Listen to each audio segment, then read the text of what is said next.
Yes, thank you for being part of our study as we study the Bible and try to get a clearer understanding of the 144,000 and their understanding of the Bible. The Bible can be looked at in many ways. And so what we'll be covering is preliminaries. This is the foundation of being in the 144. This is the foundation of understanding the Bible. This is the ABCs of the Bible. So we want to make sure that as we look at this, that we do not have a misunderstanding of the Bible through miseducation. And so that's how we're going to look at this study from this point on.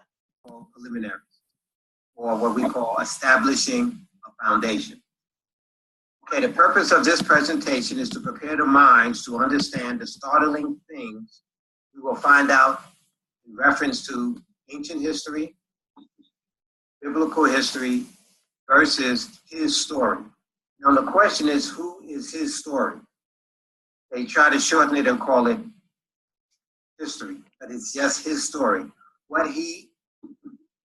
we have been fed, what we believe, what we are willing to die for.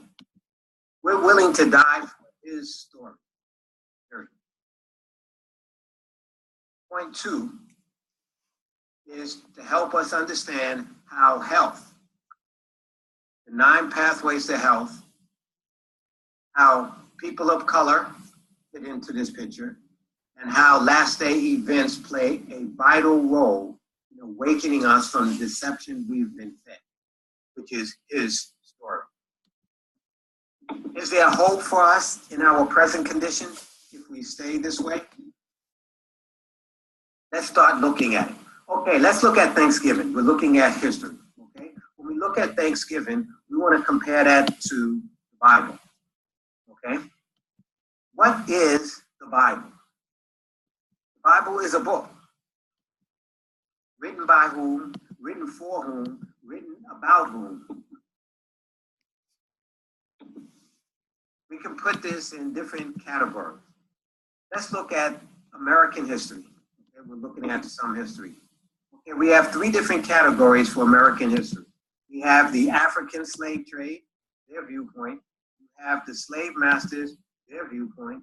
And then you have the Native American, their viewpoint. Okay, when we look at Thanksgiving, why do we celebrate Thanksgiving?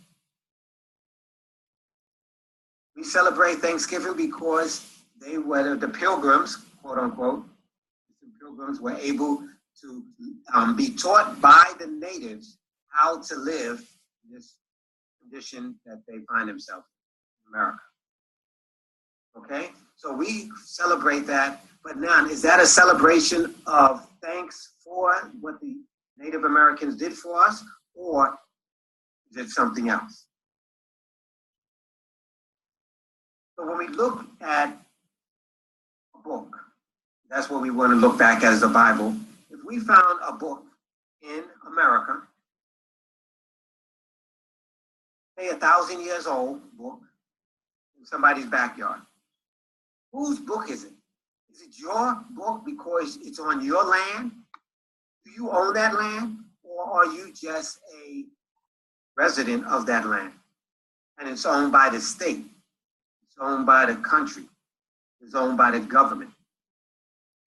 Whose book is it? Is it the American government who says that they are the Americans? Or is it the true Native Americans who we now call, we massacred them, we sent them to Canada, sent them to concentration camps called reservations, and we sent them to the south, down to Mexico. Now they're trying to get back in the true Native American. We call them what? Illegal aliens, when the people running this are the true illegal aliens. His story, again, not the true story.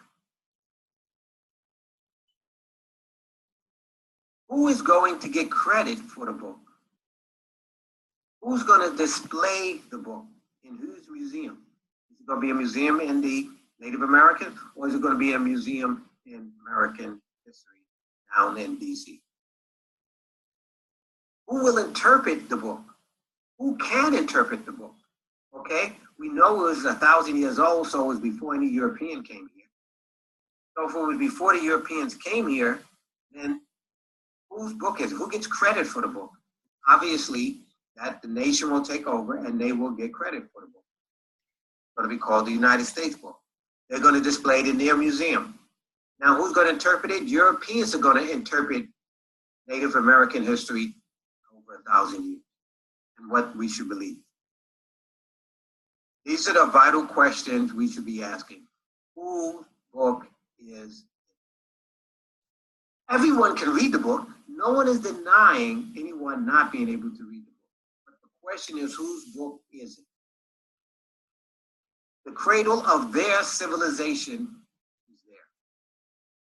So when we look at the Bible, when we look at that, let's think about it. Whose book is it? Everybody can read the book. Is it a book, everybody's book? The European would have us believe it's everybody's book, so it's their book, so they stole it. It is not everybody's book. It is a book written by Hebrews, written to Hebrews, written for Hebrews, written about Hebrews for the time that they live in and for the last day. So can anyone read the book? Yes, anyone can read the Bible. Anyone can learn what a cradle of civilization is. But who is really going to read? When we talk about, so the question is, who was the book written to? It was written to Hebrews. It was written about Hebrews. It was written for Hebrews, especially for last day events. So who should interpret the book? The Hebrews. But who interprets the book? Europeans interpret the book and tell us what to believe in the book. They are not qualified to teach it, just like the Native Americans 1,000 years ago. The Native Americans, through their tradition, are the only ones that could truly interpret the book. Their book that they had for 1,000 years. They're the only ones that can truly. Okay? So if they're the only ones that can truly interpret it, why are the Europeans interpreting it? To give his story. Not the true history, but his story. Okay, we said that we would talk a little bit about the Bible, what it's worth, okay, and whose it is. So now we're going to look at holistic education. How does... If you like the information that you just heard, to contact us, Dr. William Emanuel, Dr. Eman, the Electric Man, at his website, www.peopleofcolor1.com, or email him, Emanuel, Emanuel, at ESNScorp.com. If you want to hear more of the series that we have, visit our website to see the schedule of events, to join our workshop, to join our classes, to be part of our webinars, to get our ebooks and our books, and to go through a 3 or 10-day cleansing program. Yes, please contact us and like the page and share it with others. Thank you and enjoy until we meet again.